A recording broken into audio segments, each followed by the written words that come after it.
আপন আপন বলিস কারে, কেউ তো আপন হয় না। আপন আপন বলিস কারে, কেউ তো আপন হয় না। স্বার্থ ছাড়া এই ভুবনে আপন তো কেউ রই না। স্বার্থ ছাড়া এই ভুবনে আপন তো কেউ রই না। আপন আপন বলিস কারে, কেউ তো আপন হয় না। আপন আপন বলো কারে, কেউ তো আপন হয় না। স্বার্থ ছাড়া এই ভুবনে আপন তো কেউ রই না। স্বার্থ ছাড়া এই ভুবনে আপন তো কেউ রই না। চোখ বুজিয়া ভাবর মন, কে তোরা আপনজন। ভালোবাসা পাওয়ার জন্য আছে কি কারণ? চোখ বুজিয়া ভাবর মন, কে তোমার আপনজন। ভালোবাসা পাওয়ার জন্য আছে কি কারণ? চোখের আড়াল হলে দেখিস, চোখের আড়াল হয়ে দেখিস, তোর কথা কেউ কই না। স্বার্থ ছাড়া এই ভুবনে আপন তো কেউ রই না। স্বার্থ ছাড়া এই ভুবনে আপন তো কেউ রই না। কার জন্যে এই ভালোবাসা, টাকা ঘরার বাড়ি, মরার পরে কবরেতে রাখবে তাড়াতাড়ি। কার জন্যে এই ভালোবাসা, টাকা ঘরার বাড়ি, মরার পরে কবরেতে রাখবে তাড়াতাড়ি। বিনা লাভে বন্ধুরে কেউ, বিনা লাভে বন্ধুরে কেউ তোলার বোঝাও বই না। স্বার্থ ছাড়া এই ভুবনে আপন তো কেউ রই না। স্বার্থ ছাড়া এই ভুবনে আপন তো কেউ রই না। আপন আপন বলিস কারে, কেউ তো আপন হয় না। আপন আপন বলিস কারে, কেউ তো আপন হয় না। স্বার্থ ছাড়া এই ভুবনে আপন তো কেউ রই না। স্বার্থ ছাড়া এই ভুবনে আপন তো কেউ রই না। ঠিক বললাম? স্বার্থ ছাড়া কোন মানুষ কোন মানুষের আপন না। স্বার্থ ছাড়া সন্তান মাকে খেদমত করতে চায় না। স্বার্থ ছাড়া মাও সন্তানকে দেখতে চায় না। কোন না কোন স্বার্থ সন্তান এবং মায়ের সাথে, স্বামী স্ত্রীর সাথে, ভাই বোনের সাথে, পৃথিবীর মানুষের সাথে, একে অপরের সাথে, এমনকি নরেন্দ্র মোদীর সাথে আর শেখ হাসিনার সাথেও স্বার্থ জড়িত আছে না নাই? স্বার্থ যতদিন ছিল ততদিন পর্যন্ত শেখ হাসিনার পক্ষে বলেছে। আজকে ডক্টর ইউনূসের সাথে মিটিং হয়েছে, একটা বারের জন্যও আমাদের মোদী সরকার বলে নাই যে শেখ হাসিনারে ফিরায়ে আবার সেই চেয়ারটাই বসাই দাও বলেছে নাকি? বরং আমাদের সরকার বলেছে শেখ হাসিনার ফিরাই দিতে হবে। ঠিক না? আমাদের সরকার দাবি করেছে। ডক্টর ইউনূস বলেছে যে শেখ হাসিনাকে আমাদের টাকা না দিয়ে কোনে যাচ্ছেন, আবার আসছেন। তাহলে অসুবিধা।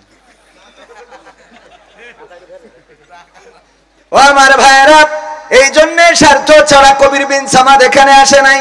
স্বার্থ আছে যতক্ষণ কবির বিন সামাদ হজ করবে ততক্ষণ, স্বার্থ নাই যখন মাইকও বন্ধ হবে তখন। ঠিক না বেঠে? স্বার্থ নিজেরটা না বললে হবে না, মিথ্যা বলা হবে। আমিও স্বার্থ ছাড়া কথা বলি না। যেটা আল্লাহর সাথে বোঝাপড়া সেটা তো আল্লাহর সাথে। নামাজ, রোজা, হজ, যাকাত যেটা আল্লাহর জন্য সেটা আল্লাহর জন্য। কিন্তু ওয়াজটা খুব বেশি আল্লাহর জন্য করা হয় না, টাকার জন্য করা হয়। সত্য বিশ্বাস হয় আপনাদের? আপনারা বিশ্বাস করলেও সত্য, না করলেও সত্য। ডক্টর ইউনূস সরকার এতদিন পর্যন্ত ক্ষমতায় নরেন্দ্র মোদী কিছুই বলে নাই, এমনকি থাইল্যান্ডে যে বিসুমটেকের মিটিং এ ওখানে একসাথে তাদের মিটিং হবে, দুইজনে দ্বিপাক্ষিক মিটিং, সেটাও করতে রাজি হয় নাই। যখন দেখেছে যে না সবকিছু বাংলাদেশের ফেভারে চলে গেছে, জনগণও এখন ডক্টর ইউনূসের পক্ষে, এই বাংলাদেশে শুধু বাংলাদেশ নয় গোটা বিশ্বে আন্দোলন হয়েছে কোন সরকার পতনের জন্য, সরকারকে আর চেয়ারে রাখা হবে না। কিন্তু দিন এমন আসতে যাচ্ছে যে বাংলাদেশে ডক্টর ইউনূসকে রাখার জন্য আন্দোলন হবে, ঠিক না বেঠে? এমন ব্যতিক্রম হতে যাচ্ছে এই বাংলাদেশে, অন্যান্য দেশগুলোকে সরকার পতনের আন্দোলন হয়, এমনকি এই বাংলাদেশেও সরকার পতনের জন্য আমার বিএনপির ভাইয়েরা আন্দোলন করেছেন, জামাতে ইসলাম, জাসদ, বাসদ, হেফাজত সবাই রাজপথে নেমেছেন, রক্ত ঝরিয়েছেন, কিন্তু 16টা বছর চেয়ার থেকে টেনে নামাতে পারে নাই। তারপরে ছাত্র আন্দোলন করলো, রক্ত ঝরলো, জীবন গেল, 2000-এর মতো ছাত্র শহীদ হয়ে গেল, 20,000-এর মতো হাত হলো, হাত হারালো, পা হারালো, চোখ হারালো, বিনিময়ে ফ্যাসিস্ট সরকার বিদায় নিল। এইভাবে আন্দোলন করে করে চেয়ার থেকে নামাতে হয়েছে। কিন্তু বর্তমান বাংলাদেশের জনগণ বলতে চায় এটা যে ডক্টর ইউনূসের যদি ক্ষমতায় রাখতে রাজপথে নামা লাগে তাও লাগবে, বলেন ঠিক কিনা? এই জন্য আমার আশফাকুজ্জামান রনি ভাইরা আজ দুদিন আবার নির্বাচনের কথা বলছে না। এই যে এতক্ষণ বক্তৃতা দিলে একবারও কিন্তু ভোটের কথা বলে নাই। আমি শুনছিলাম মনোযোগ সহকারে, দেখি বলে কিনা যে জান্নাতে জাতি হলে ভোট দিতে হবে তাড়াতাড়ি, বলেছে? তার মানে এখন বিষয়টা দাঁড়িয়েছে ভোট চাইলে হবে না, জনগণের পক্ষে থাকার দরকার আছে না নাই? জনগণের পক্ষে যদি না থাকে, ডক্টর ইউনূসের সুদখোর বলেছে, রক্ত চোষা বলেছে, কত কি বলেছে, কিন্তু তারপরেও এখন ডক্টর ইউনূসের পক্ষে মানুষ আছে না নাই?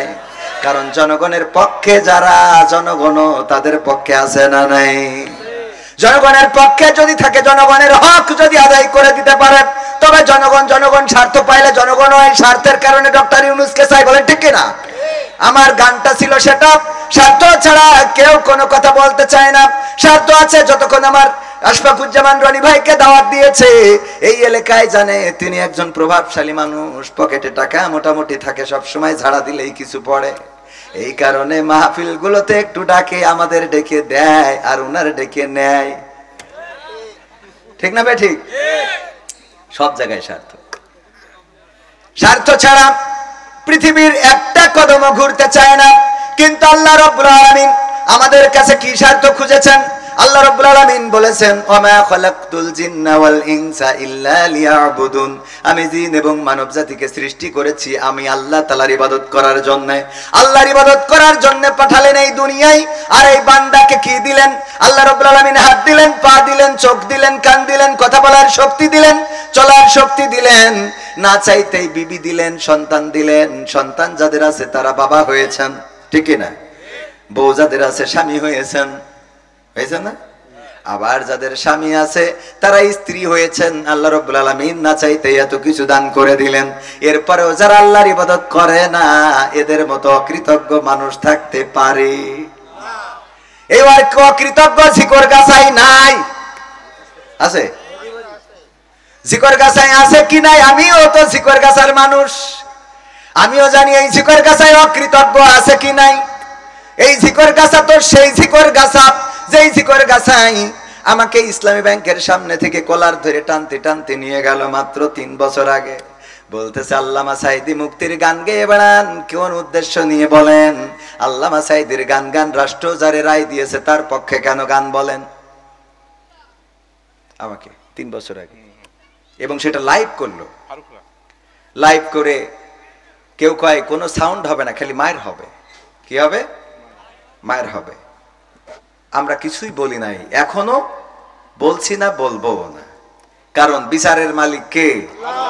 যদি কেউ নীরব থাকে বুঝে নেবেন এই বিচারটা আল্লাহর দরবারে দিয়ে দেয়, এই বিচার করার জন্য আল্লাহই যথেষ্ট, বলেন ঠিক কিনা?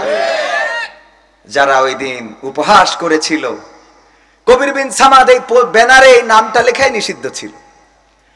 একটা টিউবওয়েলের জন্য উপজেলা চেয়ারম্যান, ইউনিয়ন পরিষদের চেয়ারম্যান, কত জায়গায় ঘুরলাম, একটা টিউবওয়েল দিল না। কি অপরাধ আমার, এই দেশের জনগণ না আমি? আমার আব্বা আওয়ামী লীগ ছিল, পরে নাই জামাত ইসলাম হয়েছে। আমার আব্বা তো আপনারা চেনেন, পদ্মপুকুর আমার দাদার বাড়ি। আমার দাদার বাড়ি কিন্তু এখানে, অরিজিনালি বলতে হবে। আমার আব্বাকে মানুষ করেছে এই দাদা। আমার দাদা 6 বছর, আমার আব্বা যখন 6 মাস বয়স তখন আমার দাদা মারা গেছে। তো গেলে আমার দাদি মানে প্রথম সন্তান 6 মাস বয়স, তার মানে আমার দাদির অবস্থা কি। সেই সময় যে দায়িত্বটা নিয়েছিলেন এই পদ্মপুকুরের সন্তান, ইজ্জত ধনী। পরবর্তীতে আমার এই দাদাইকেই দাদা হিসাবে চিনছি, আব্বা এই দাদাকেই আব্বাই জানতো এবং সেইভাবে মানুষ করেছেন। এখানে কয়েকবার আমরা ছোটবেলায় আব্বা আসলে এদিকে নিয়ে আসতো বাইসাইকেলে করে, আলহামদুলিল্লাহ। যাই হোক, তো সব মিলাই এই ঝিকরগাছার সন্তান আমি। আমার নামটা ব্যানারে থাকলে সেই ব্যানারটা চেঞ্জ করা লাগতো, স্টেজে ওঠা তো দূরের কথা। যারা এগুলো করেছেন তারা আজকে নিজেরাই তো জায়গা ছেড়ে দিয়েছেন। আমরা তো কাউকে কিছু বলি নাই, বলেছি? বলার প্রয়োজনও নাই। জায়গা ছেড়েছেন, কেন ছেড়েছেন, কিসের জন্য ছেড়েছেন? এটার এই বিচারের মালিক কে? এই বিচারের মালিক আল্লাহ। এজন্য ক্ষমতা দেখানো যাবে না, অধ্যত্ব দেখানো যাবে না, পাওয়ার দেখানো যাবে না। এই পাওয়ার চিরদিন থাকে না। পাওয়ার দেখাতে পারবে তারা যারা আল্লাহর কাছে নিবেদিত।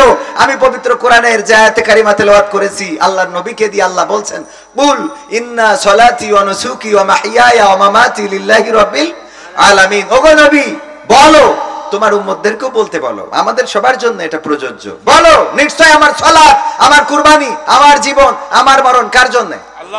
তো আল্লাহর জন্য যদি নিবেদিত হয়ে যায়, এর মাইললেও অসুবিধা নেই, না মাইললেও অসুবিধা নেই, ঠিক কিনা? কিন্তু কেউ যদি দাদার জন্য নিবেদিত প্রাণ করে ফেলে, তাইলে তার আর দেশে থাকা সম্ভব হয় না, তার কাটার বর্ডার ক্রস করে ওপারে যাওয়া লাগে। কারণ জীবনটা আল্লাহর জন্য রাখে না। আমি মাঝে মাঝে বলি, এরা নাকি আবার পরহেজগার ছিল। ওই এক আল্লাহর বান্দার মতো এক মুসলমান আর এক হিন্দু তর্ক বাঁধাইছে। মুসলমান বলতেছে আল্লাহ বড়, হিন্দু কয় ভগবান বড়। কয় আরে না, আল্লাহ বড়, কয় ভগবান বড়। দুইজনে তর্ক, আল্লাহ বড় না ভগবান বড়। কি করা যায়? এখন মুসলমান দেখছে তো থামতেছে না, একটা বুদ্ধি করলো যে এর একটু মেরে ফেলার ব্যবস্থা করি। কি করা যায়? বললো ওই যে পাহাড় দেখা যায়, ওই পাহাড়ের পরে উঠে তোর ভগবান যদি বড় হয় ওখানে লাভ দিবি, যদি বেঁচে থাকিস তাহলে তোর ভগবান বড়। বললো ঠিক আছে চলো। এবার স্টেজের পরে উঠে বলছে নাও লাভ দাও। হিন্দু বলছে তুমি আগে দাও, তুমি তো নিয়ে আসলে। কয় তুই তো রাজি হইতে আইছিস। বলছে যে তুমি আগে দাও। দুইজনে তর্ক করতে করতে এক ফাঁকে মুসলমান বললো তোর ইমানে যদি এত জোর থাকে, তোর ভগবান যদি এত বড় হয়, তাহলে লাভ দিতে অসুবিধে কই? তো হিন্দু বলতেছে ঠিক আছে, আমি লাভ দিচ্ছি আগে। হে ভগবান তুমি রক্ষা করো বলে লাভ দিয়েছে, একেবারে অক্ষত, কোনো ঝামেলা নেই। এখন উপরে যে ও মালটা তো চিন্তায় পড়ে গেছে যে আসলে কি তাহলে ভগবান বড় নাকি আল্লাহ বড়? দুই নৌকায় পা যাদের, এদের কি কোনো কুল রক্ষা হয়? চিন্তা করতেছে ও তো বেঁচে গেল ভগবানের ডেকে, তাহলে কি এখন ভগবানকেই ডাকতে হবে? জোরে বললো আল্লাহ তুমি রক্ষা করো, আর আসতে বললো যদি না পারো তাহলে ভগবান দেখে রেখো, বলে দিয়েছে লাভ। তো আমাদের পরহেজগার হযরতের ওলিয়া উলিয়ার পর্যায়ে পৌঁছে গেল। সে বলেছিল আল্লাহ তুমি রক্ষা করো, যদি না পারো তাহলে দাদা হেলিকপ্টার পাঠাও।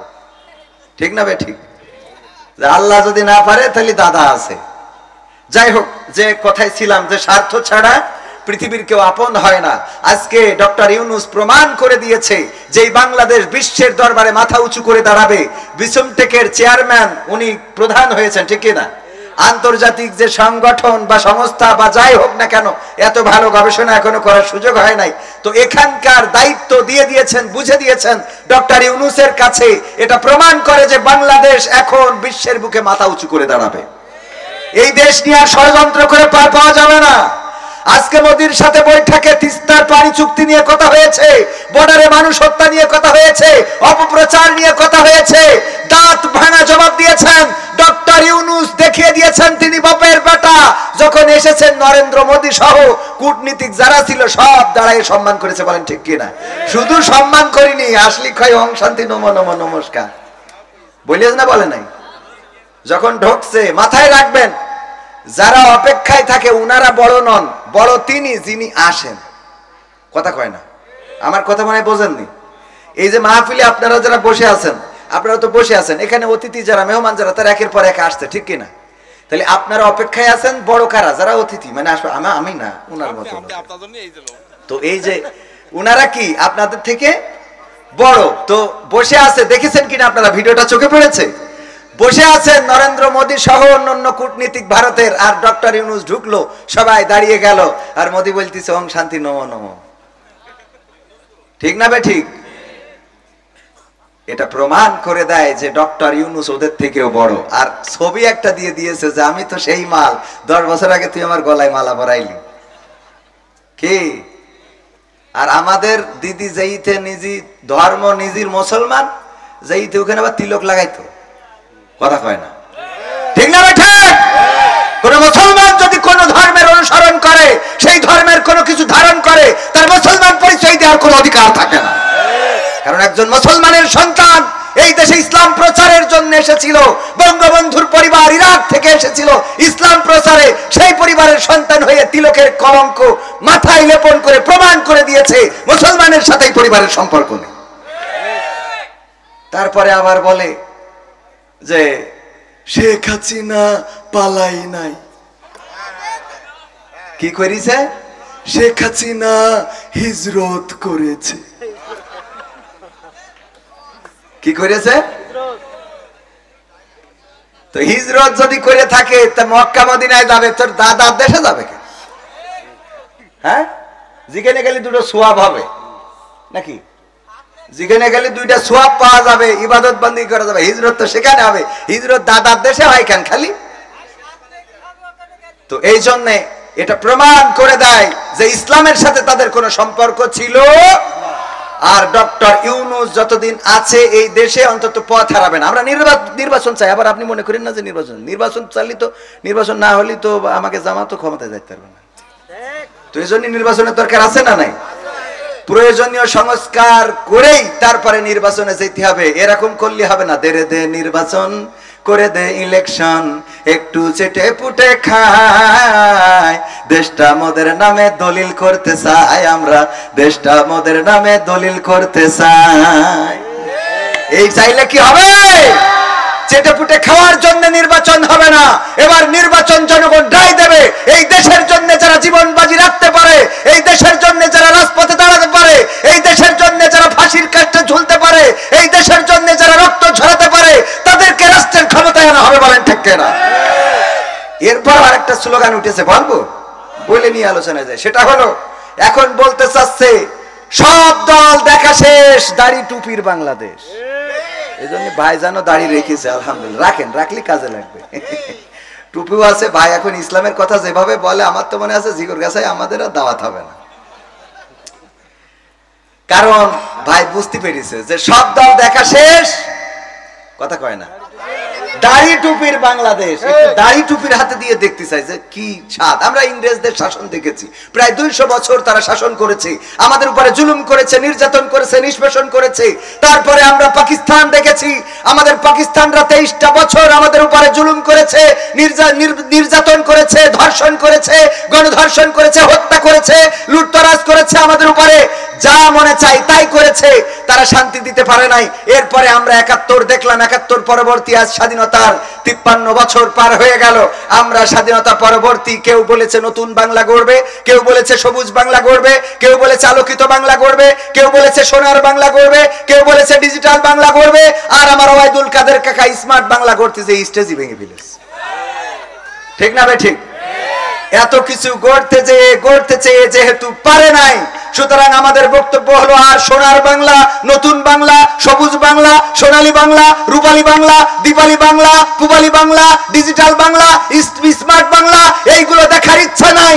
আমরা আগামীতে দেখতে চাই আল কোরআনের বাংলা দেখতে চাই। বলেন ঠিক কিনা? আল কোরআনের বাংলা দিয়ে দেখতে চাই যে আসলে কি হতে পারে। এবার একটা প্রমাণ যদি আপনাদের দিই, ধর্ষণ বেড়ে গিয়েছিল মাঝখানে, এত ধর্ষণ, ঘরে ধর্ষণ, মানে এ যেন ওই যে ফেরাউনের সময় একবার ব্যাঙের গজব আসতো, একবার পানির গজব আসতো, একবার শুকনো খরা, এক এক রকম গজব আসতো না। ডক্টর ইউনূস ক্ষমতা নেওয়ার পরে যেন ওরকম শুরু হলো। একবার ভ্যানওয়ালা, রিক্সাওয়ালা, একবার আনসারওয়ালা, একবার পুলিশওয়ালা, সব রাজপথে শাহবাগে যার দরকার। ফকিররাও যে না জানি কবে দাঁড়ায় পড়ে যে আমাদের ভিক্ষে 2 টাকার নোট চলবে না। তো এখন এইভাবে এক একজন এক এক আন্দোলন করতে করতে করতে করতে চিন্তাই বেড়ে গেল, চুরি বেড়ে গেল। ঠিক কিনা? চুরি চিন্তায় বেড়েছে না? এরপরে ধর্ষণ, যেখানে সেখানে বাচ্চা শিশু ধর্ষণ, গণধর্ষণ, এমনকি তাকে হত্যা। আর্মির সম্মিলিত সামরিক হাসপাতালে নিয়ে যেয়ে পর্যন্ত এই বাচ্চাটা মেরে ফেলা হলো, মরে গেল। আমি জানি না যে মারা হলো না, কারণ একটা ষড়যন্ত্র চলছিল। বলেন ঠিক কিনা? তো এরপরে বামেরা আবার দাঁড়ায় গেল রাজপথে। কোথায়? শাহবাগে বামেরা কি দাবি করলো? যে ধর্ষণের শাস্তি হতে হবে মৃত্যুদণ্ড। বামেরা, যারা আল্লাহতে বিশ্বাস করে না, কোরআন বিশ্বাস করে না, তারা কি শাস্তি চেয়েছে? কারা চেয়েছে? তো বামেদের বোঝা উচিত, আমার আল্লাহ 1400 বছর আগে এই ধর্ষণের শাস্তি কি দিয়ে দিয়েছে? কোরআনে কয় কোরআন মৃত্যুদণ্ড। আল্লাহ দেওয়া শাস্তি কি? বামেরাও চাই কি? আর ডানিরা তো মৃত্যুদণ্ড তো চাওয়ার দরকার নেই, এটা তো অলরেডি খাতা কলমে আছে, ঠিক কি না? তো তার মানে ধর্ষণের শাস্তি যেহেতু মৃত্যুদণ্ড চাও, সুতরাং বেশি কিছু দরকার নেই, কোরআনটা সংসদে বসাই দাও। যদি দুর্নীতি মুক্ত না হয় তাহলে আমরা হুজুররা এই দেশ ছেড়ে পাকিস্তানে যাবানি। কথা কয় না, ঠিক না? ঠিক। একটা ধর্ষণের শাস্তি যদি কোরআন দিয়ে দেখিয়ে দেওয়া হতো, চুরির শাস্তি যদি হাত কেটে দেওয়া হতো, ছিনতাইকারীর শাস্তি যদি এক পাশের পা অপর পাশের হাত কাটা হতো, যদি কেউ হত্যা করে তার শাস্তি যদি কতল করা হতো, গলা থেকে মাথা আলাদা করে দেওয়া হতো, তাহলে এত খুন খারাপি এই জমিনে হতো? এগুলো বাড়ার পিছনেও কারণ ছিল। কারণ বলবো? কারণটা বলি। কারণ হলো, একবার এক কাফন চোরা মারা যাওয়ার সময় সন্তানদের ডেকে বলছে, শোনো, আমি মারা যাওয়ার পরে তোমরা এমন কিছু করবা যাতে অন্তত আমাকে মানুষ ভালো বলে। আমাকে কি বলে? তো ওই সন্তানরা ওরাও কাফন চুরি করে, মানসি বলে যে এর আব্বাও কাফন চুরি করতো, এও কাফন চুরি করে, এর তো কেউ ভালো, আব্বার তো কেউ ভালো কয় না, সবাই বাপেরে খারাপ বলে যে ওর বাবা ছিল কাফন চোর, সন্তানও হয়েছে কাফন চোর। সন্তানরা চিন্তা করলে এর থেকে নামাজি হয়ে যায়, রোজাদার হয়ে যায়, আল্লাহওয়ালা হয়ে যায়। আল্লাহওয়ালা হয়েছে, মসজিদে গেলি কয়, মসজিদে এসেছে, তাতে কি হবে? ওর বাপ ছিল কাফন চোর। তো চিন্তা করলে এতেও তো কাজ হবে না, তাহলে কি করা যায়? আমরা মসজিদে সবার খাবার দেব, যারা নামাজ পড়বে তাদের খাবার দেব। খাবার দেয়, ছোট ছোট যারা আছে ওদের বাইসাইকেল কিনে দেয়। কয় এই বাইসাইকেল কে দিয়েছে? তা ওই যে কাফন চোরা ছেলেরা দিয়েছে। তাহলে ভালো কাজ করেও কি বাবারে ভালো বলতেছে? কারে খারাপ বলতেছে? বাবারে। তো চিন্তা করলো এই ভালো কাজ করে আর লাভ নাই, এটা ছেড়ে দিয়ে আবার কাফন চুরি শুরু করি। তবে কাফন চুরি করতে হবে, এখন শুধু চুরি করলে হবে না, যেই গোরস্থানের কাফন চুরি করবো, লাশটা তুলে নিয়ে বাঁশ একটা ভরি দিয়ে ওই যে ওখানে তেল পাম্পের সামনে যে মূর্তিটা আছে ওখানে টেঙায় রাখবো। এই কাজ যখন করিছে, মানুষ বলা ধরলো যে এর থেকে তো এর বাপ ভালো ছিল। কথা বোঝেন? মানে ওদের বাপ তো খালি কাফন চুরি করতো, এ তো কাফন চুরি করে পাশার মধ্যে বাঁশ ঢুকে আবার এই উপজেলার মোড়ে টাঙাইতো। তাহলে এদের থেকে তো এদের কি ছিল? বাপ ভালো ছিল। আমাদের দেশে একের পর এক চুরি, ছিনতাই, ডাকাতি, খুন খারাপি একের পর একটা করে আসতেই থাকলো, যেন জনগণ বলতে পারে আগেই তো ভালো ছিল। ঠিক না বে ঠিক? সেগুলো বন্ধ হয়ে যাচ্ছে এবং যাবে ইনশাআল্লাহ। ষড়যন্ত্র করে লাভ হবে এই দেশের যারা জনগণ বুঝে নিয়েছে রক্ত দিয়ে। সুতরাং এই দেশ গড়ার জন্য আমরা বাংলাদেশে কোরআনের আইন দেখতে চাই। কোরআনের আইন যদি বিএনপি কায়েম করে আমাদের কোনো আপত্তি আছে? যদি জামাত কায়েম করে আপত্তি আছে? যদি আওয়ামী লীগ কায়েম করে আপত্তি আছে? কিন্তু জামাত, হেফাজত, হুজুররা যদি কোরআনের বিপক্ষে যায়, তাদের বিপক্ষে আমরা দাঁড়াতে রাজি আছি না নাই? আল্লাহ আমাদের সেই তৌফিক দান করুন, বলেন আমিন। আলোচনায় যাব, কথা বেশি বাড়াবো না। আপনারা কি শুনতে রাজি আছেন? শেষ করে যাবেন ইনশাআল্লাহ? কষ্ট হবে আপনার, কিছু কথা না বললে হয় না, না বলে নিলে আবার ভাইও মাইন্ড করবে যে আমি একটু রাজনৈতিক নেতা আছি, আমি রাজনীতির কথা আসলে বলতে চাই না, আমার একটু আমার পক্ষে বললো না, ভাইজান বিএনপি করে, পক্ষে একটু বলার দরকার আছে না নাই? তো ভাইদের ভালো সহি বুঝ দেওয়ার দরকার আছে না নাই? সহি বুঝ ছিল না, উল্টো পাল্টা খালি যে নেই যাচ্ছিল, খালি নির্বাচন করছিল। কিন্তু ডক্টর ইউনূসের হাতকে আগে শক্তিশালী করতে হবে, দেশকে দেখাই দিতে হবে দাদার পক্ষে যে যদি নির্বাচন চাই তাদের ভোট এই বাংলাদেশের জনগণ দেবে না। দাদার ষড়যন্ত্রে এই দেশে কোনো নির্বাচন হবে না। বাংলাদেশের মানুষ দাদার প্রেসক্রিপশনে আর চলবে না। দাদার প্রোডাক্ট যেটা ছিল সেটা ওই দেশে নিয়ে যাওয়া শেষ। এখন যারা আছে তারা দেশ প্রেমিক, দাদার ওকালতি দালালি যারা করবে তারা জামাতের হলেও অন্তত এই দেশে জায়গা হবে না। ভিসা না দিলেও তার কাটার বেড়া পার করবো, কথা কয় না? ভিসা যদি নাও দেয় তাও তার কাটার বেড়া পার করে দেওয়া হবে, কারণ আমাদের বন্ধুত্ব হবে সমানে সমান। তোমরা সীমানায় বর্ডারে মানুষ হত্যা করবা আর আমরা তোমাদের ওই পতাকা বৈঠক করে লাশ নিয়ে আসবো, সেটা হবে না। আমাদের লাশ ফেললে তোমাদেরও লাশ পড়বে। ওরা লাশ মারতে এখন আর আমাদের তা না মেরে, সেদিন পত্রিকায় দেখলাম ওগের তা নিজের একটা মেরে বসে রয়েছে, দেখেছেন আপনি? বাংলাদেশি মনে করি গুলি করে মেরি দেখে না আমাদের তা। কারণ এখন তো বাংলাদেশিরা বুঝে গেছে আর দরকার নেই। দাদা আমাদের সরকার যেহেতু সব দ্রব্য মূল্যের দাম কম রেখেছে, রোজার মাসে কি কারেন্ট গেছে? সাহারির সময় কারেন্ট পাইছেন না? ইফতারিতে পাইছেন কিনা? আলহামদুলিল্লাহ, দেশ এভাবে এগিয়ে যাবে, এগিয়ে যেতে হবে। যেখানে অন্যায় সেখানে প্রতিবাদ প্রতিরোধ আমাদেরই করতে হবে। এই দেশ আমাদের করতে হবে, আর চুপ থাকা যাবে না। আমার ছাত্ররা যদি রক্ত মায়েরা এখনো কাঁদে, একটাই মাত্র সন্তান ছিল, সেটাই রাজপথে রক্ত দিয়েছে। তো আমাদের এই রক্ত দিলে কোনো আর অসুবিধা আছে? বিনিময়ে আমরা স্বাধীনতা পেয়েছি, দেশ পেয়েছি, যেই দেশে কথা বলার অধিকার পেয়েছি, সেই দেশকে রক্ষা করার দায়িত্ব আমাদের। আল্লাহ আমাদের সেই তৌফিক দান করুন, বলেন আমিন। আমি যেহেতু প্রধান আকর্ষণ, ওয়াজ আজকে না করলে হবে। প্রধান আলোচক হযরত মাওলানা আবু যর গিফারি ভাই, উনি তো দারুণ ওয়াজ করেছেন আলহামদুলিল্লাহ। আমার ঝামেলাটা হলো যে আমি দ্বিতীয় বক্তা হইলে আমার কালেকশন করা লাগে, আবার প্রধান বক্তা হইলে কয় আমাদের এখানে প্রধান বক্তার কালেকশন করা লাগে। মানে আমি ওয়াজ করতে যেয়ে যে কত অভিজ্ঞতার মধ্যে পড়েছিস তা সে বলে বোঝানো যাবে না। পাবনায় গেলাম, আমি মনে করি পাবনার লোক একটু বোঝে কম। ও মা না, ওরা হইলো অন্য দেশের পাগল নিয়ে যে ভালুকের বাড়ি পাঠাই দেয়। আমার দাওয়াত দিয়েছে, আমি বললাম যে যাই করেন তাই করেন, আমার কিন্তু 10টা স্টেজ দেবেন, আমি 12টার মধ্যে শেষ করবো। বলছে হুজুর আসেন, অসুবিধা নেই। যাওয়ার পরে এবার আমার 12টার সময় তুলি বলছেন নেন এবার কড়াই শেষ করবেন, করে 12টার মধ্যে শেষ। আমি বলেছি যে 10টায় উঠালেই 12টায়, যদি 10:30টায় উঠান তাও 12টায়, 11টায় উঠাইলেও 12টায়, যদি 11:30টায় উঠান তাও 12টায়। আমার 12টার পরে উঠাই দেখি হুজুর কটায় উঠান, কড়াই শেষ করেন। বুদ্ধি আছে না নাই? তো এই যে এই জাতীয় কোনো জায়গায় গেলে কয় ভাই এখানে বিশেষ বক্তা কালেকশন করে, আমি যদি বিশেষ বক্তা হই, আর যদি প্রধান বক্তা হই কয় ভাই প্রধান বক্তা কালেকশন করে। আমার ভাইজান যিনি আসছেন আবু যর গিফারি ভাই, উনি ছিলেন প্রধান আলোচক, উনি একটু এই কাজটা করে দিয়ে গেলে লাস্টে যারে উঠানো হয় তারে দিয়ে কালেকশন করাইতে হয় না, কারণ তারে দিয়ে কালেকশন করাইলে লোকজন ঠাস করে উঠে চলে যায়। এটা মানেন আর না মানেন, অভিজ্ঞতার আলোকে বলতেছি। আমি বিশেষ বক্তা আমারে করে দিতেন, আমি এসে 8টার সময় থেকে 10টা পর্যন্ত ওয়াজ করি, কালেকশন করি, টাকা তুলে আপনাদের দিয়ে আমারটা নিয়ে বাড়ি চলে যেতাম। মানে এখানে তো অন্য জায়গায় আমি অগ্রিম কমপ্লিট বুঝে নিয়ে তারপরে যাই, এখানে বাড়ির কাছে তো এই জন্য করি না। খুব খারাপ অবস্থা যাচ্ছে, দাদা বাড়ি তো একটু বেশি করে দেবেন, আল্লাহ কবুল করুন, বলেন আমিন। তো যাই হোক, আমার মতো এত সরল সোজা, এত সোজা সাপটা কথা কেউ বলবে না। এত সোজা সাপটা কথা বলার জন্য বুকির জজবা থাকা লাগবে। আমি করি অন্যায়, এমনি পাপের সীমা নেই, তারপরে যদি মিছে কথা বলি, অনেকেই স্ট্যাটাস দেয় আমি কোরআনের দাওয়াত নিয়ে আজকে চললাম রাজশাহী।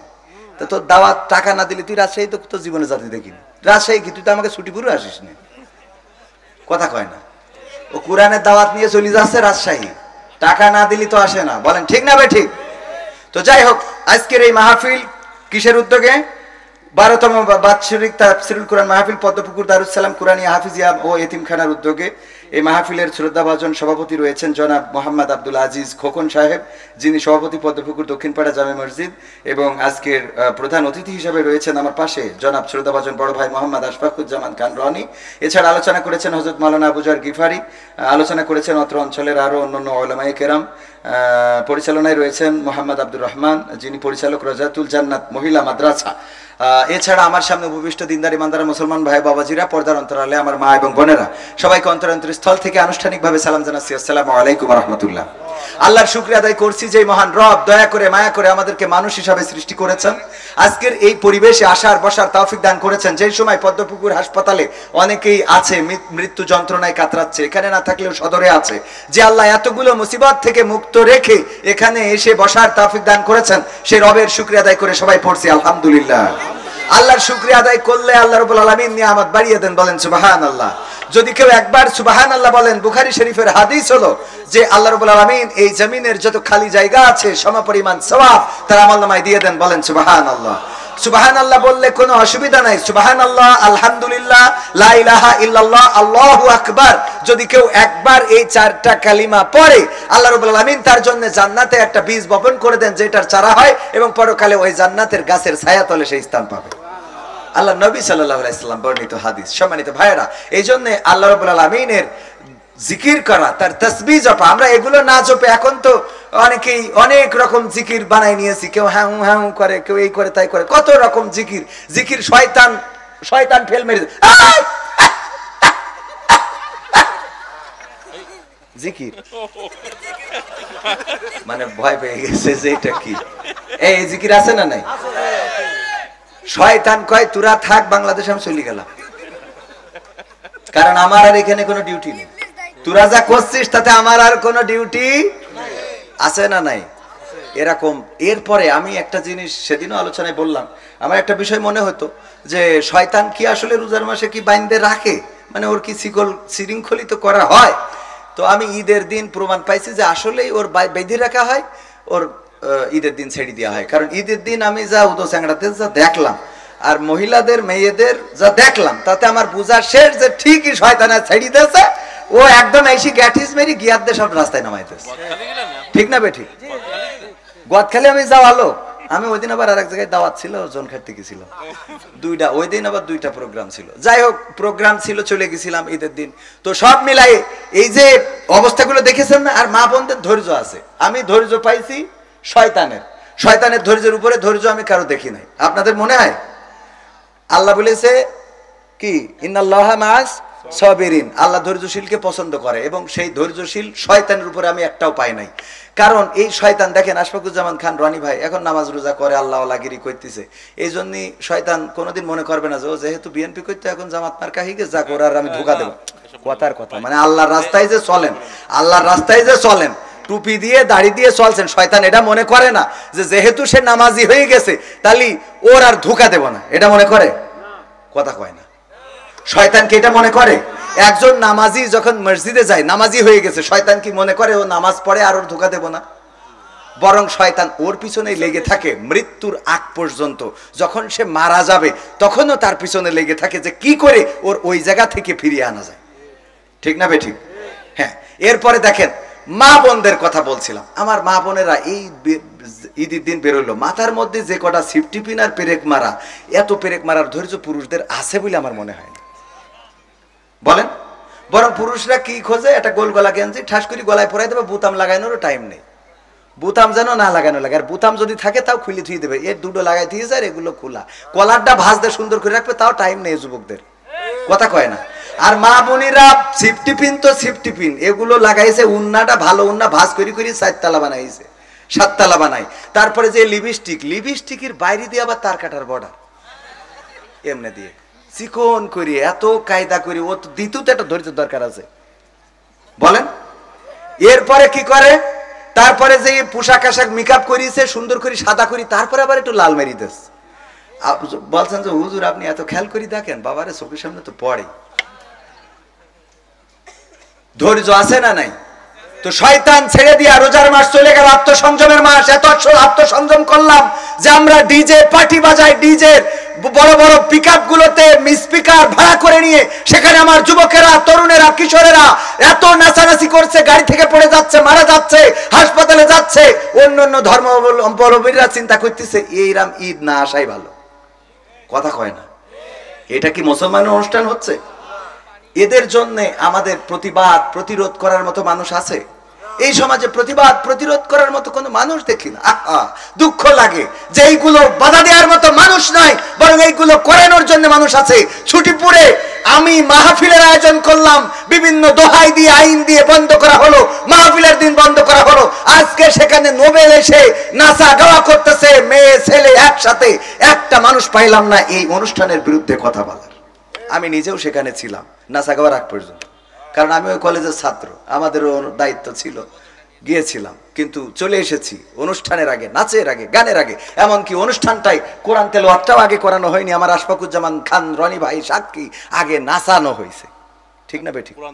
না, কোরআন তেলাওয়াত পরে হয়েছে, আগে নাচ হয়েছে, ড্যান্স হয়েছে।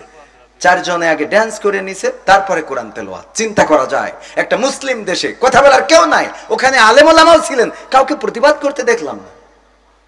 এগুলো যদি প্রতিবাদ না করি এই সমাজ পরিবর্তন হবে কি হবে? বেঁচে থেকে অযথা বিদ্যা শিখে যদি না গড়তে পারি শোষণবিহীন সমাজটাকে, কি হবে বেঁচে থেকে?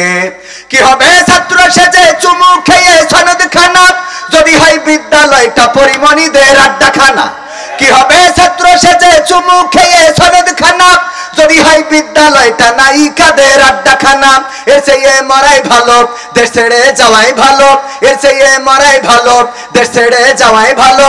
কি হবে ধোকা দিয়ে বিবেকটাকে, কি হবে ধোকা দিয়ে বিবেকটাকে? কি হবে বেঁচে থেকে অযথা বিদ্যা শিখে যদি না গড়তে পারি শোষণবিহীন সমাজটাকে? কি হবে বেঁচে থেকে?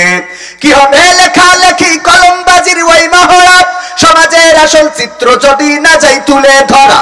কি হবে লেখালেখি কলমবাজির ওই মহড়া, সমাজের আসল চিত্র যদি না যাই তুলে ধরা?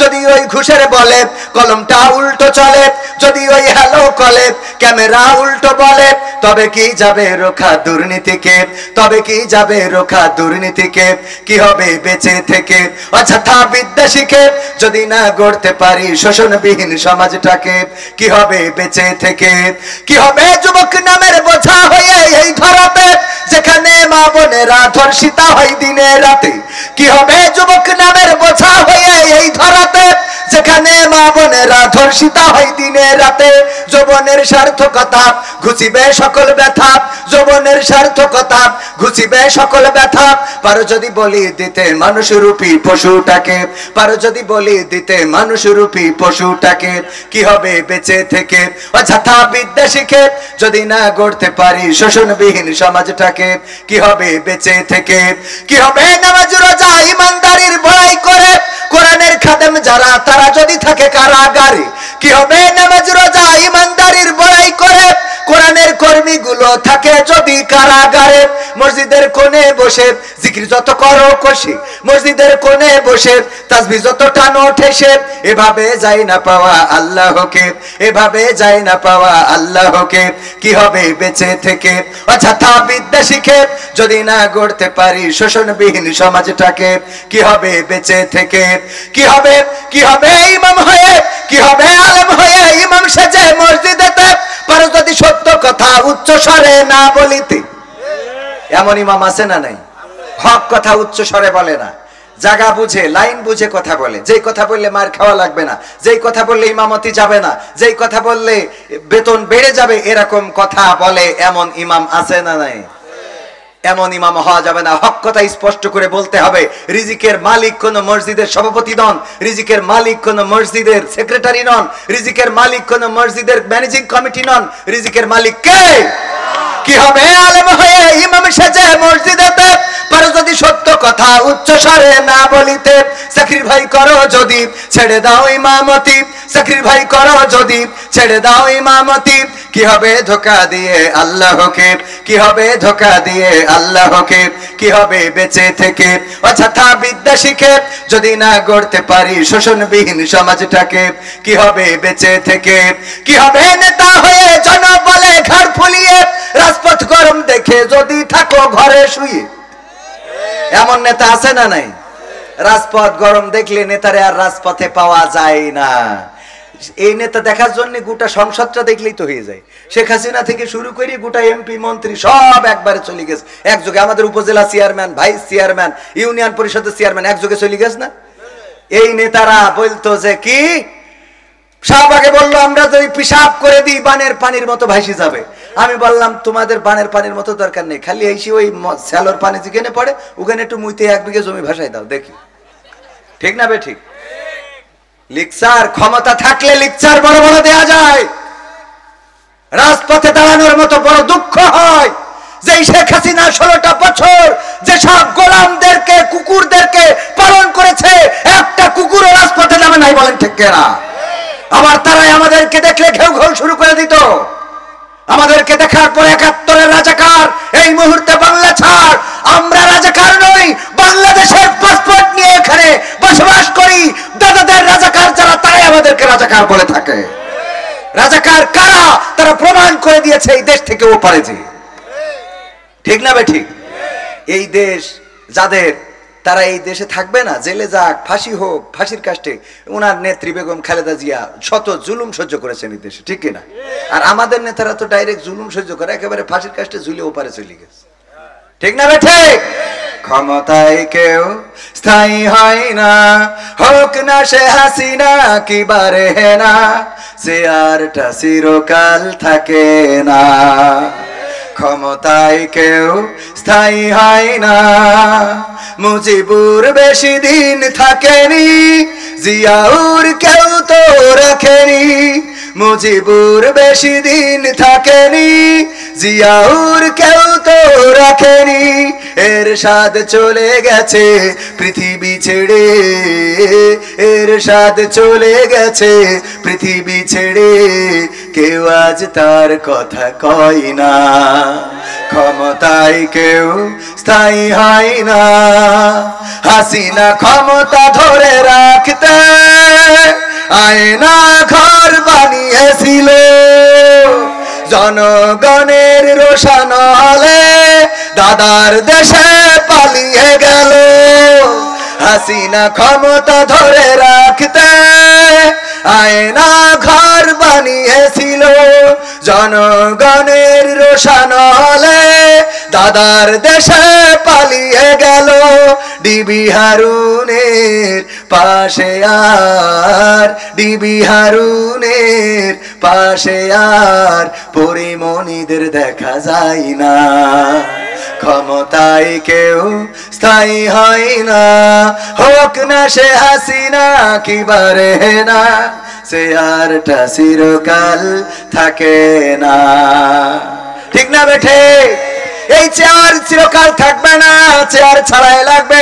ক্ষমতার চেয়ারে যেই বসুক না কেন, আমার আগে আলোচনা করেছেন আশফাকুজ্জামান খান রনি, তার আগে আলোচনা করেছেন আমাদের আবু জর গিফারি ভাই, এমনি ভাবে ইতিপূর্বে আরো অনেকেই আলোচনা করেছেন। আগামী বছর আবার এই মাহফিল হবে, নতুন নতুন বক্তা আসবে। 12টা বছর ধরে এই মাহফিলটা চলে। এই 12 বছরের মধ্যে প্রথম বছর যেই শ্রোতাগুলো ছিল তাদের মধ্যে অনেকে এখন কবর দেশে আছে না নাই? আবার আজকে যারা আমরা এখানে এসেছি, আমরা একটা বছর পরে আবার এই মাহফিলে আসতে পারবো, তার কোনো নিশ্চয়তা। রমাদানের রোজা চলে গেল, যারা রোজা রাখেন নাই চিন্তা করেছিলেন আগামী বছর রাখবেন, অনেকেই চিন্তা করেছে আগামী বছর আর রোজা ছাড়বো না। এই রমাদানের রোজাতে যারা রোজা রাখে নাই, ওগো আমার ভাইয়েরা, আগামী বছর আবার রমাদানের রোজা পাবে, এর কোনো নিশ্চয়তা আছে নাকি? মাঝে মাঝে মনে হয় মানুষ কেন বোঝে না, আল্লাহ রাব্বুল আলামিন এই রমাদানের রোজাকে ফরজ করে দিয়েছিলেন আমাদের উপরে। আল্লাহ পবিত্র কোরআনের সূরা বাকারার 183 নম্বর আয়াতে বলেছেন, বই নিয়ে আর বসে না ও বাবা, গুগলে সার্চ করিয়া পড়ে। ওরা কালের মেয়েরা কোরআন হাদিস ধরে না, এখনকার মা বোনেরা কোরআন হাদিস পড়ে না, ও আল্লাহ টিকটকে ভিডিও ওরা করে। আজকালকের ছেলেরা বই নিয়ে আর বসে না, গুগলে সার্চ করিয়া পড়ে। আগের সময় প্রেম করিলে মুরব্বীরা বলতে পাইছো কি, এখন বলে শখ করিয়া বাবু তুমি খাইছো কি? কথা কয় না যুবকরা, ঠিক না বেঠে? আগের সময় প্রেম করিলে মুরব্বীরা বলতে পাইছো কি, এখন বলে শখ করিয়া বাবু তুমি খাইছো কি? লজ্জা শরম নাই আইলাম কোন জামানাই, লজ্জা শরম নাই আইলাম কোন জামানাই, ভবিষ্যৎ দেখি অন্ধকারে। আজকালকের ছেলেরা বই নিয়ে আর বসে না, ও বাবা গুগলে সার্চ করিয়া পড়ে। ভাইরে বেশি করে ফেলালেন না? নতুন করে হয়েছে চালু এখন আবার কোন ট্রেন্ড, পরিচয় করাই দেখি এই আমার গার্লফ্রেন্ড। কথা হয় না, ঠিক না বে ঠিক? নতুন করে হয়েছে চালু এখন আবার কোন ট্রেন্ড, পরিচয় করাই দেখি এই আমার বয়ফ্রেন্ড। শরমের মাথা খাইয়া গেছে ওরা পাগল হইয়া, শরমের মাথা খাইয়া গেছে সব পাগল হইয়া, ভবিষ্যৎ দেখি অন্ধকারে। আজকালকের ছেলেরা বই নিয়ে আর বসে না, ও বাবা গুগলে সার্চ করিয়া পড়ে। ওরে কালের মেয়েরা কোরআন হাদিস ধরে না, এখনকার মা বোনেরা কোরআন হাদিস পড়ে না, ও আল্লাহ টিকটকে ভিডিও ওরা করে। আজকালকের ছেলেরা বই নিয়ে আর বসে না, গুগলে সার্চ করিয়া পড়ে। ঠিক না বে ঠিক? এখনকার মা বোনেরা কোরআন, আগে কোরআন পড়তো, কোরআন শিখতো, কোরআন জানতো, কোরআন মানতো, কিন্তু এখনকার মা বোনেরা ফোন নিয়ে পড়ে থাকে। সন্তানরা ফোন দেখবে, সন্তানরা তাদেরকে ভালো বানাবে, সন্তানদেরকে ভালো বানাবে, কিন্তু মাই তো সারাক্ষণ ফোনের মধ্যে ডুবে থাকে। এই সন্তান আর কত ভালো হবে বলেন, ঠিক না বেঠি? আগে যদি বিয়ে দেওয়ার জন্য আমাদের সভাপতি ছেলে বিয়ে দেবে, পাত্র দেখার জন্য যদি যেত, পাত্রী দেখার জন্য যদি যেত, জিজ্ঞাসা করতো কোরআন পড়তে পারে কিনা, হাদিস পড়তে পারে কিনা, নামাজ পড়ে কিনা, আরকান আহকাম জানে কিনা, আত্তাহিয়াতু পারে কিনা, তাশাহুদ দুরুদ ইব্রাহিম হবে কিনা, দুআয়ে মাসুরা দোয়া কুনুত হবে কিনা, এমনি ভাবে জিজ্ঞাসা করতো। যদি মেয়ে বলতো পারি পারি পারি, কোরআন পড়তে পারে কিনা, কোরআনটা সামনে দেয়া হতো, একটু পড়ে শোনাও। ঠিক বলছি না বে ঠিক বলছি? আগের সময় এইগুলো জিজ্ঞাসা করা হতো। ওগো মা আমার, বলো দেখি কোরআনটা পড়তে পারো কিনা? হ্যাঁ পারি। তাইলে রিহালটা সামনে দেয়া হতো, দুইটা আয়াত পড়ে শোনাও। আমাদের পাত্রীরা কোরআন পড়ে শোনাতো। আর এখনকার সময় আমাদের ইয়াং জেনারেশন মেয়ে দেখতে যায়, দেখতে যাওয়ার পরে কোরআনের কথা হাদিসের কথা তো নাই, যে এই জিজ্ঞাসা করে ভাবি আপনার টিকটকে ফলোয়ার্স কতজন? ঠিক না বে ঠিক? টিকটকে ফলোয়ার্স কত? ফেসবুকে রিলস ভিডিও দিলে ভিউজ কেমন হয়? ইউটিউব কি মনিটাইজেশন করা আছে? অ্যাকাউন্ট নাম্বার বসানো আছে? আপনি কি স্টার পেয়েছেন? ঠিক না ঠিক? এইগুলো এখন জিজ্ঞাসা করা হয়। আহা, আল্লাহ হেদায়েত নসিব করুন, বলেন আমিন। এরপরে আরো অনেক কথা আল্লাহ রাব্বুল আলামিন বলেছেন, ওয়া করনা ফি বুয়ুতিকুন্না ওয়ালা তাবাররাজনা তাবাররুজাল জাহিলিয়াতিল উলা। ওগো নারীরা পর্দার মধ্যে থাকো, জাহেলি যুগের মেয়েদের মতো সাজুগুজু করে নিজেদেরকে প্রদর্শন করে বেড়ায়ও না। কিন্তু এখনকার মা বোনেরা সাজুগুজু ছাড়া বের হয়, শুধু বের হয় তা না, এখন আবার ঘরে ঘরে বিউটি পার্লার। ঠিক না ভাই ঠিক? এই বিউটি পার্লার কে দিয়েছে? হ্যাঁ, বিউটি পার্লার আছে না নাই? বিউটি পার্লারে খুব কায়দা করে সাজুগুজু করে রাস্তায় বের হয়, ওইগুলো দেখে যুবকেরা পাগল হয়ে যায়, এই মেয়েরই লাগবে। পরে দেখা যায় বিয়ে শাদী করার পরে সংসারে আর বনিবনা নেই। কারণ কি? কারণ উপরে ছিল, মুখে ছিল গ্রামীণ ফোন, কিন্তু পার দিকে যে ওর ওই যে এয়ারটেল, এটা খেয়াল করেন, কথা কয় না। উপরের নেটওয়ার্ক ছিল কিসের? গ্রামীণ ফোনের। নিচের দিকে কি? ওয়ারিদ, ওই যে কি এয়ারটেল, রবি, মানে মাঠে না গেলেই নেটওয়ার্ক পায় না, সাজুগুজু করে। এইগুলো দেখে যুবকেরা পাগল হয়। ওগো আমার মায়েরা বোনেরা, যে চেহারাটা দেখিয়ে বেড়ান, এই দায়ুস মহিলার আল্লাহর নবী সাল্লাল্লাহু আলাইহি ওয়াসাল্লাম সুপারিশ করবেন না, বলেন নাউজুবিল্লাহ। আল্লাহর নবীর কন্যা ফাতেমা, আল্লাহর নবী যখন আহত হয়েছেন, ছুটে চললেন ফাতেমা রাদিয়াল্লাহু তাআলা আনহা উহুদের ময়দানে। যাওয়ার পরে পিতার কাছে যেয়ে দাঁড়ালেন। আল্লাহর নবীর হুঁশ ফেরার পরে দেখলেন ফাতেমা পাশে বসা। আল্লাহর নবী বললেন, ওগো ফাতেমা, তুমি কেন এসেছো? ফাতেমা রাদিয়াল্লাহু তাআলা আনহা বললেন, নবী গো, চারিদিকে আপনার মৃত্যুর খবর ছড়িয়ে গিয়েছে, আমি কি করে বাড়িতে বসে থাকি? আমার কলিজার টুকরা বাবা মৃত্যু হয়ে গেছে, এমন খবর শোনার পরে কি করে আমি বাড়িতে বসে থাকবো? এই জন্য ছুটে এসেছি। আল্লাহর নবী বললেন, ওগো ফাতেমা, তোমার বোরখার মধ্যে একটা ছিদ্র দেখা যায়, ছেঁড়া জায়গা দেখা যায়, যেই জায়গা দিয়ে তোমার গায়ের রং দেখা যায়। বলো দেখি, ওই ছেঁড়া জায়গা দিয়ে তোমার গায়ের রং কি পৃথিবীর কোনো মানুষ দেখেছে নাকি? ফাতেমা রাদিয়াল্লাহু তাআলা আনহা বললেন, ওগো নবী গো, আমি যখন শুনেছি আমার পিতা বেঁচে নাই, গোটা মদিনায় খবর ছড়িয়েছে নবী মুহাম্মদ শহীদ হয়ে গিয়েছেন, এটা জানার পরে আমি ছুটে চলে এসেছি। আমার বোরখায় যে ছেঁড়া, এটা আমি ভুলি নাই। আমি ওই অবস্থার মধ্যেও আমার ছেঁড়া জায়গাটা, আমার বোরখার ছেঁড়া জায়গাটা মুঠ করে ধরে নিয়ে এসেছি। পৃথিবীর কোনো মানুষ আমার এই ছেঁড়া জায়গা দিয়ে আমার গায়ের রং দেখতে পারে নাই। আল্লাহর নবী বললেন, ওগো ফাতেমা, শুনে নাও, যদি তোমার ওই বোরখার ছেঁড়া জায়গা দিয়ে পৃথিবীর কোনো মানুষ তোমার গায়ের রংটা দেখে ফেলতো, আমি নবী পরকালের ময়দানে তুমি আমার কন্যা এই পরিচয়টা দিতাম না। আল্লাহু আকবার বলবেন না? তুমি যে আমার কন্যা, অথচ এত ভালোবাসার কন্যা ছিলেন। যখন আল্লাহর নবী সফরে বের হতেন, সবার শেষে দেখা করতেন ফাতেমা রাদিয়াল্লাহু তাআলা আনহার সাথে, আর বাড়িতে ফিরে এসে সবার আগে দেখা করতেন ফাতেমা রাদিয়াল্লাহু তাআলা আনহার সাথে। আল্লাহর নবী বলেছেন, যদি কেউ আমার ফাতেমাকে কষ্ট দেয়, সে যেন আমাকে কষ্ট দেয়, আর যদি কেউ আমার ফাতেমাকে খুশি করে দেয়, সে যেন আমি নবীকে খুশি করে দেয়। বলেন আল্লাহু আকবার। এই ভালোবাসার কন্যা ফাতেমাকে আল্লাহর নবী সাল্লাল্লাহু আলাইহি সাল্লাম এত ভালোবাসার পরেও গায়ের রং যদি পৃথিবীর মানুষ দেখে ফেলতো ওই পরকালের ময়দানে, আল্লাহর নবী বলেছেন, আমি তোমার কন্যা বলে পরিচয় দিতাম না। এবার মা বোনেরা চিন্তা করে দেখেন, আপনার গায়ের রং, আপনার হাতের রং, আপনার পায়ের রং, মুখের রং, চোখের রং, সবকিছু পৃথিবীর মানুষ কতজন কত বেগানা দেখলো, কত মানুষকে দেখালেন। এখন আবার ভিডিও কলে দেখানো যায় না? যায় না? দেশের মানুষ তো দেশের মানুষ, বিদেশের মানুষেরও দেখায়, আছে না নাই?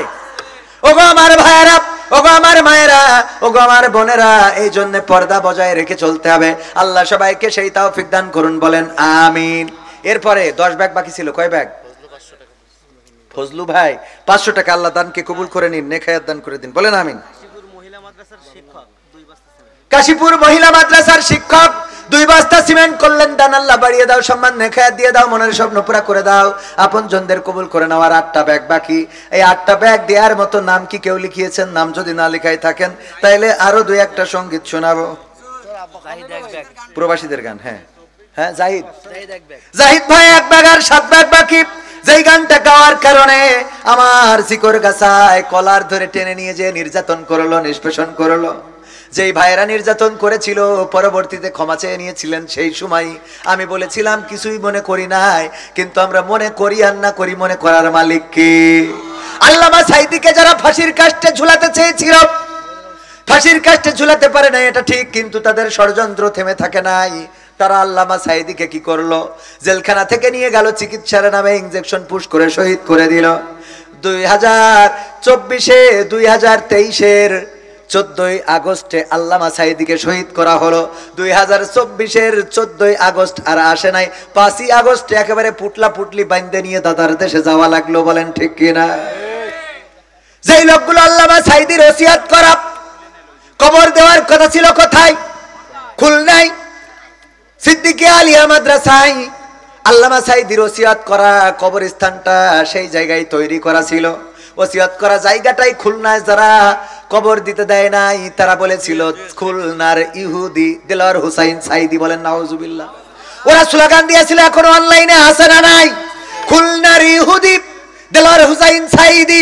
এই কথা যারা বলেছো, তোমরা যদি বাবার বেটা হয়ে থাকো আজকে রাজপথে দাঁড়াও দেখি। সাঈদী ভক্তরা তোমরা ক্ষমতায় থাকতেই তার জানাজা পড়িয়ে পিরোজপুরে দেখিয়ে দিয়েছে এই বাংলাদেশের সর্বশ্রেষ্ঠ জানাজা হয়েছে, বলেন ঠিক কিনা? আর তোমাদের বাবারা মারা গেলে জানাজা পড়ার জন্য লোক পাওয়া যায়, তোমাদের মায়েরা বোনেরা বাংলাদেশে দাঁড়ানোর মতো সাহস করে না, কারণ এই বাংলাদেশের সাথে যারা দুর্নীতি করেছে, 2 নম্বরই করেছে, তাদের অবস্থান এই বাংলাদেশে হবে না।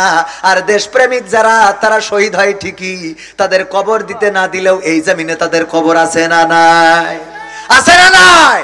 পিরোজপুরে আল্লামা সাঈদীর কবর হয়েছে, অথচ যারা আল্লামা সাঈদীর কবর বঞ্চিত করেছে, ওই সিদ্দিকিয়া আলিয়া মাদ্রাসায় খবর দিতে দেয় নাই, এদের অনেকের লাশ এই জমিনে শিয়াল কুত্তাই খেয়ে যাবে, বলেন ঠিক কিনা? যে গানটা গাওয়ার কারণে নির্যাতিত হয়েছিলাম, আপনার এই জিগরগাছায় সেই গানটাকে একটু শোনাবো। টেকনাফ থেকে তেতুলিয়া, রূপসা থেকে পাথুরিয়া, একটি নামে সবাই যাকে চেনে, 1-2 জন নয়, 1.5 শতাধিক মানুষ জীবন দিল শুধু জারি প্রেমে।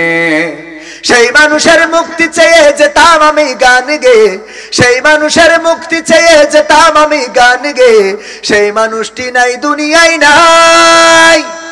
আজ আর মুক্তি চাওয়ার নাই প্রয়োজন নাই রে, আজ আর আমার গানের নাই প্রয়োজন নাই, আজ আর মুক্তি চাওয়ার নাই প্রয়োজন নাই গো, আজ আর আমার গানের নাই প্রয়োজন নাই। আল কোরআনের মধুর বাণী বলতো সুরে সুরে, নবীর বাণী পৌঁছে দিত বিশ্বটাতে ঘুরে। আল কোরআনের মধুর বাণী বলতো সুরে সুরে, নবীর বাণী পৌঁছে দিত বিশ্বটাতে ঘুরে। তার মুখের এই বয়ান শুনে হতো মুসলমান, বুকের সাথে বুক মিলিয়ে ধন্য কত প্রাণ। আল কোরআনের মধুর বাণী বলতো সুরে সুরে, নবীর বাণী পৌঁছে দিত বিশ্বটাতে ঘুরে। তার মুখের এই বয়ান শুনে হতো মুসলমান, বুকের সাথে বুক মিলিয়ে ধন্য কত প্রাণ। সেই মানুষের মুক্তি চেয়ে যেতাম আমি গান গে, ওই মানুষের মুক্তি চেয়ে যেতাম আমি গান গে, সেই মানুষটি নাই দুনিয়ায় নাই। আজ আর মুক্তি চাওয়ার নাই প্রয়োজন নাই গো, আজ আর আমার গানের নাই প্রয়োজন নাই, আজ আর মুক্তি চাওয়ার নাই প্রয়োজন নাই রে, আজ আর আমার গানের নাই প্রয়োজন নাই। লাখো লোকের সমাগম হতো তার সে মাহফিলে, এসব দেখে বাতিলের জানি কলিজা যেত জ্বলে। লাখো লোকের সমাগম হতো তার সে মাহফিলে, এসব দেখে আবু জাহেলের কলিজা যেত জ্বলে। সুরে সুরে তার কেটে যেত যে আধার অমানিসা, পথহারারা খুঁজে পেত সঠিক পথের দিশা। লাখো লোকের সমাগম হতো তার সে মাহফিলে, এসব দেখে আবুল আহাবের কলিজা যেত জ্বলে। সুরে সুরে তার কেটে যেত যে আধার অমানিসা, পথহারারা খুঁজে পেত সঠিক পথের দিশা। সেই মানুষের মুক্তি চেয়ে যেতাম আমি গান গেয়ে, ওই মানুষের মুক্তি চেয়ে যেতাম আমি গান গেয়ে, সেই মানুষটি নাই দুনিয়ায় নাই। আজ আর মুক্তি চাওয়ার নাই প্রয়োজন নাই রে, আজ আর আমার গানের নাই প্রয়োজন নাই। আজ আর মুক্তি চাওয়ার নাই প্রয়োজন নাই গো, আজ আর আমার গানের নাই প্রয়োজন নাই। টেকনাফ থেকে তেতুলিয়া, রূপসা থেকে পাথুরিয়া, একটি নামে সবাই যাকে চেনে। এক দুইজন নয়, ১.৫ শতাধিক মানুষ জীবন দিল শুধু জারি প্রেমে। সেই মানুষের মুক্তি চেয়ে যেতাম আমি গান গেয়ে, ওই মানুষের মুক্তি চেয়ে যেতাম আমি গান গেয়ে, সেই মানুষটি নাই দুনিয়ায় নাই। আজ আর মুক্তি চাওয়ার নাই প্রয়োজন নাই রে, আজ আর আমার গানের নাই প্রয়োজন নাই। আজ আর মুক্তি চাওয়ার নাই প্রয়োজন নাই গো, আজ আর আমার গানের নাই প্রয়োজন নাই। এই গানটা বাংলাদেশে গাইতাম যে আমি সেই মানুষের মুক্তি চেয়ে যাই। এই গাওয়ার কারণে, এই গান গাওয়ার কারণে আমাকে ঝিকরগাছায় ধরে নিয়ে শুধুমাত্র কৈফিয়ত চাওয়া হলো যে রাষ্ট্র যাকে যুদ্ধাপরাধীর মামলায় রায় দিয়েছে তার বিরুদ্ধে গান গেয়ে কি আপনি রাষ্ট্রদ্রোহী পাপ করেননি? আমি বললাম সে রাষ্ট্রের কাছে অপরাধী হতে পারে, কিন্তু আমাদের কাছে একজন কোরআনের খাদেম, একজন মুফাসসির গোটা বাংলাদেশে তাফসীর করেছেন, যার আলোচনা শুনে তাওহীদি জনতারা জাগ্রত হয়েছে, যার আলোচনা শুনে পথহারা মানুষেরা পথের দিশা পেয়েছে, যার আলোচনা শুনে অন্যান্য ধর্মাবলম্বীরা ইসলামের আলোয় আলোকিত হয়েছে, কোরআনের আলোয় আলোকিত হয়েছে, কালেমা পড়ে মুসলমান হয়েছে, জান্নাতের পথটা খুঁজে পেয়েছেন। এই কোরআনের পাখির পক্ষে গান গায়। রাষ্ট্র কাকে রায় দিয়েছে তার বিপক্ষে বা তার পক্ষে নয়, বরং আমি শুধুমাত্র একজন কোরআনের তাফসীর কারক, তার পক্ষেই কথা বলি, তার পক্ষেই গান গায়। অপরাধ এটাই, আমাকে জয় বাংলা বলতে হলো, জয় বঙ্গবন্ধু বলতে হলো। এরপরে বলা হলো যে ভবিষ্যতে সাবধান, বাজারগুলোতে উঠতে দেয়া হতো না, ঘোষণা দেয়া হয়েছিল। এমনকি নাম বলবো না, এই অঞ্চলের একজন কুলাঙ্গার নেতা ছিলেন, আমার ব্যাপারে ফেসবুকে স্ট্যাটাস যে একটা গুপ্ত ভাইরাস ঝিকরগাছায় আছে, যে জামাতের এজেন্ডা নিয়ে কাজ করে বেড়াচ্ছে, তাকে যদি এই মুহূর্তে দমন করা না যায় তাহলে ঝিকরগাছাকে নিরাপদ করা যাবে না।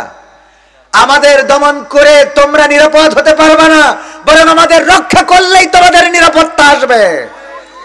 কারণ ইসলামী আন্দোলনের নেতা কর্মীরা অন্যায় ভাবে কারো ঘাড়ে লাঠি মারে না, তারা রাসূলের থেকে আদর্শ পেয়েছে, ক্ষমা করার উদারতা এমন পক্ষ ইসলামী আন্দোলনের নেতা কর্মীদের আছে।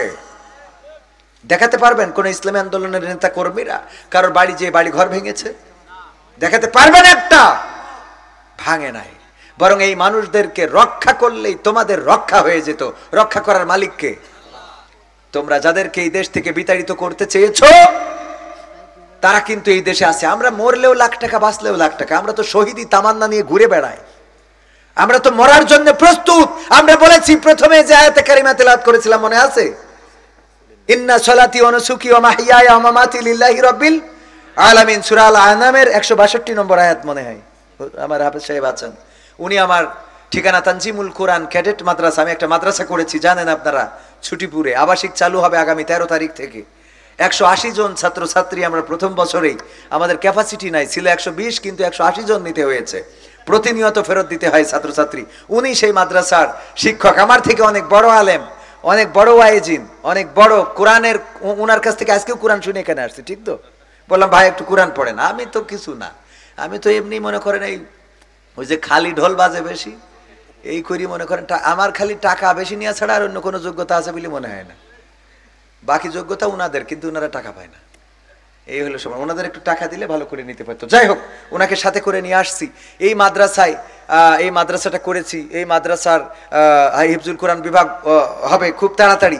তো আমরা আসি বলেই ইসলামকে বা কোরআনকে হাদিসকে এইভাবে নিয়ে যাচ্ছি। আমাদের যে কথা বলছিলাম, আমার পথ হারাই ফেলছি, যে আমরা বলেছি ইন্না সলাতি ওয়া নুসুকি ওয়া মাহইয়ায়া ওয়া মামাতি লিল্লাহি রাব্বিল আলামিন। আমাদের জীবনকে আমরা কুরবানি করেছি কার রাস্তায়? আল্লাহর রাস্তায়। সুতরাং তোমরা আমাদের মারলে সেটাকে আমরা অ্যাকসেপ্ট করি, কারণ আমরা শহীদ হতে চাই। ঠিক না বেঠিক? শহীদের ওপারে কি শাহাদাতের তামান্না নিয়ে ঘুরে বেড়াই। তো আমাদেরকে ভয় দেখায় কোনো লাভ নাই। আমরা যতদিন বেঁচে থাকবো ততদিন আল্লাহর পথে কাজ করে যাব, যতদিন বেঁচে থাকবো কোরআনের পথে কাজ করে যাবো। তোমরা আমাদেরকে মারবা, আমরা তো জান্নাতে যেতে চাই। সুতরাং মেরে আমাদের জান্নাতের পথটা আগিয়ে দাও। সিমেন্ট আর কে দিয়েছে? মুকুল মিয়া 3 ব্যাগ। আমার মুকুল মিয়া দিয়েছে 3 ব্যাগ। তাহলে কয় ব্যাগ হয়েছে? 65। কয় ব্যাগ হয়েছে সিমেন্ট? 66। আর বাকি আছে 4 ব্যাগ। তাহলে আরো একটা গান মনে গাইতে হবে।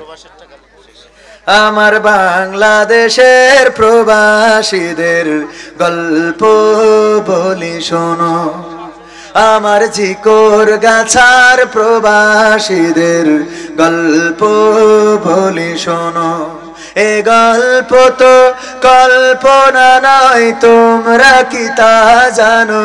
ও ভাই, এ গল্প তো কল্পনা নয়, তোমরা কি তা জানো? আমার বাংলাদেশের প্রবাসীদের গল্প বলি শোনো। পল্লী গায়ের দুরন্ত ছেলে বাপে ডাকে খোকা, হঠাৎ করে ঢুকলো মাথায় বিদেশ যাওয়ার পোকা। রোগে শোকে ক্লান্ত পিতা খাটার নাই উপায়, বেকার ছেলের এমন কথায় বাবাও দিল সাই। ক্ষেতের জমি হালের গরু বিক্রয় করে দিয়ে বাকি টাকা করলো পূরণ মায়ের গহনা নিয়ে। অনেক আশা বুকে বেঁধে ছাড়লো যখন বাড়ি, সে যে কি বেদনা বিধুর ছিড়লো যেন নাড়ি। মায়ে কান্দে, ভাইয়ে কান্দে, কান্দে আপন জোর। চোখের জলে বুক ভেসে যায়, শক্ত করে মন। এমন মানুষ কোন সেজনা, এমন মানুষ কোন সেজনা, তোমরা কি তা জানো? আমার বাংলাদেশের প্রবাসীদের গল্প বলি শোনো, আমার পদ্ম পুকুরের প্রবাসীদের গল্প বলি শোনো। বিমানেতে বসে খোকা জানালারি পাশে নীল আকাশে তাকিয়ে দেখে মায়ের ছবি ভাসি। আঁচল দিয়ে চোখ মুছে মা প্রভুকে যে বলে, আল্লাহ তুমি ভালো রেখো আমার কোলের ছেলে। খোকা যে ছিল মা জননীর কলিজারি বোটা, ভাবতে সব চোখ ভিজে জল পড়লো ফোঁটা ফোঁটা। এমন মানুষ কোন সেজনা, এমন মানুষ কোন সেজনা, তোমরা কি তা জানো? আমার বাংলাদেশের প্রবাসীদের গল্প বলে শোনো, আমার জিকর গাছার প্রবাসীদের গল্প বলে শোনো। নদ নদী আর সাগর নগর দিয়ে খোকা পাড়ি পোষালো যে অতি সাধের বিদেশের বাড়ি। অনেক কষ্টে মিলল খোকার এমন একটা কাজ, হাড় ভাঙা খাটুনি তাতে সকাল দুপুর সাজ, রোগে শোকে কাজ করে যায়, করে না অবহেলা, আকাশ সমান স্বপ্ন দেখে কাটিয়ে দেয় বেলা। মা জননীর সাথে যখন খোকা কথা কয়, বলে বাবা কেমন আছো জানতে ইচ্ছা হয়। মাগো আমি ভালো আছি, মাগো আমি ভালো আছি, দুঃখ নেই তো কোনো, আমার ঝিকর গাছার প্রবাসীদের গল্প বলে শোনো, আমার মালয়েশিয়ার প্রবাসীদের গল্প বলে শোনো। হঠাৎ করে বাবা বলে টাকার যে দরকার, তোর মায়েরই বড় অসুখ, দেখাবো ডাক্তার। চিন্তায় আমার বাড়ছে আবার তোর বোনেরই নিয়ে, দিনে দিনে হচ্ছে বড়, দিতে হবে বিয়ে। তোর ভাইয়েরই লেখা পড়ার খরচ বেড়ে গেছে, দরকার এখন অনেক টাকার, তোর কাছে কি আছে? পাইনি বেতন এখনো খোকা, পকেটটা যে ফাঁকা, তবুও বলে দেব না বাবা, দেব আমি টাকা। এমন মানুষ কোন সেজনা, এমন মানুষ কোন সেজনা, তোমরা কি তা জানো? আমার ঝিকর গাছার প্রবাসীদের গল্প বলে শোনো, আমার সৌদি আরবের প্রবাসীদের গল্প বলে শোনো। দিন মাস গুনে খোকায় এখন পৌঁছালো বছরে, করতে হয় কাজ এখন যে তার 10 তলার উপরে। হঠাৎ করে কি হতে কি যেন হয়ে গেল, 10 তলারই উপর থেকে খোকা পড়ে গেল।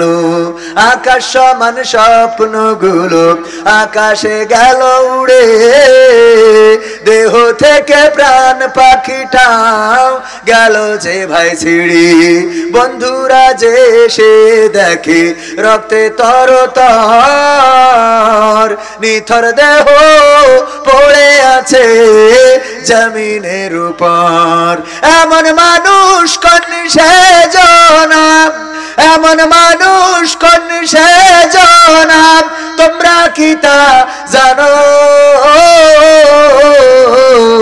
আমার ঝিকর গাছার প্রবাসীদের গল্প বলে শোনো, আমার যশোর জেলার প্রবাসীদের গল্প বলে শোনো।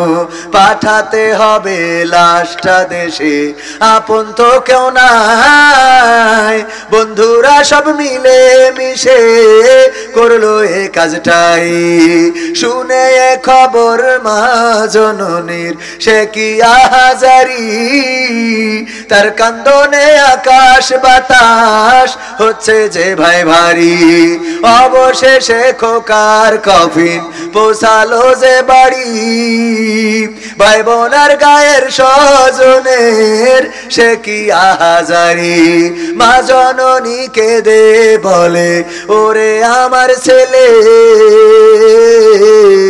বিদেশ থেকে কোন দেশে তুই গেলি আবার চলে। মাগো আমি সুখানিতে, মাগো আমি সুখ কিনিতে জীবন দিছি জানো। আমার পদ্ম পুকুরের প্রবাসীদের গল্প বলে শোনো, আমার ঝিকর গাছার প্রবাসীদের গল্প বলে শোনো।